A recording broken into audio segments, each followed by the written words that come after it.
নমস্কাৰ আপোনালোকে স্ক্ৰীনত নিশ্চয় দেখিছে কৰ্মৰত শিক্ষকক নতুন নিযুক্তিৰ পৰা নাম প্ৰত্যাহাৰৰ নিৰ্দেশ অৰ্থাৎ স্পেচিয়েল ৰিক্ৰুটমেণ্ট ড্ৰাইভৰ যিসকল শিক্ষক নিযুক্ত হৈছিল তেওঁলোকে পুনৰ LPUB 5500 যদি আবেদন কৰিছিল তেওঁলোকৰ নাম আহিছিল তেওঁলোকৰ কেণ্ডিডেটছাৰ তেওঁলোকৰ নাম উইথড্ৰ কৰিবৰ কাৰণে DWE ফালৰ পৰা এখন নিৰ্দেশনা প্ৰকাশ কৰা হৈছে আৰু এই সম্পৰ্কত শিক্ষামন্ত্ৰী মহোদয় তেখেতৰ সামাজিক মাধ্যমত লিখিছিল আৰু মুখ্যমন্ত্ৰী মহোদয় ফেচবুক লাইভ যোগে তেওঁ অৱগত কৰিছিল যে যিসকলৰ ডাবল এপইণ্টমেণ্টৰ যিটো সমস্যা তাৰ কাৰণে বিভাগীয়ভাৱে ব্যৱস্থা গ্ৰহণৰ নিৰ্দেশ তেওঁ প্ৰদান কৰিছে গতিকে SRD শিক্ষকসকলৰ যেনেদৰে নাম প্ৰত্যাহাৰৰ নিৰ্দেশ দিয়া হৈছে ঠিক একেদৰে যদি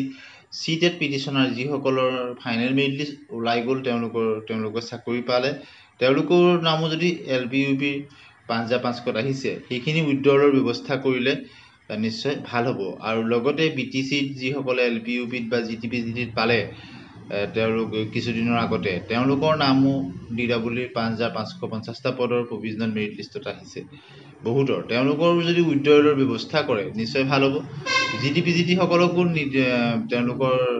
নাম সেলফ উইথড্ৰলৰ কাৰণে কোৱা হৈছে বা অন্যান্য চাকৰি যিসকলে পাইছে গতিকে এই সকলোখিনি যদি তেওঁলোকে এটা চাকৰি যিসকলে ইতিমধ্যে পাইছে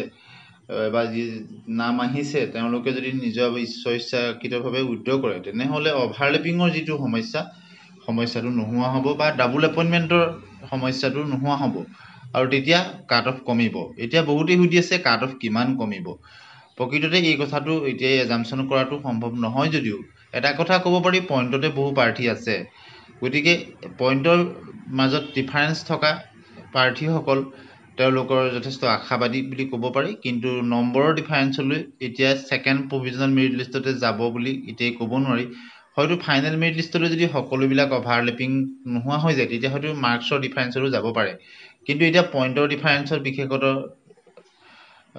যিসকল প্ৰাৰ্থী আছে তেওঁলোকৰ কাৰণে এটা সুবৰ্ণ সুযোগ বুলি ক'ব লাগিব পৰৱৰ্তী দ্বিতীয় মেধা তালিকাৰ ক্ষেত্ৰত নাম অহা আৰু জিলা ভিত্তিক যদি আপোনালোকে বিচাৰে কেইখন জিলাৰ বিচাৰে আপোনালোকে কমেন্ট সেকশনত লিখিব এই দিনত আমি বিশেষত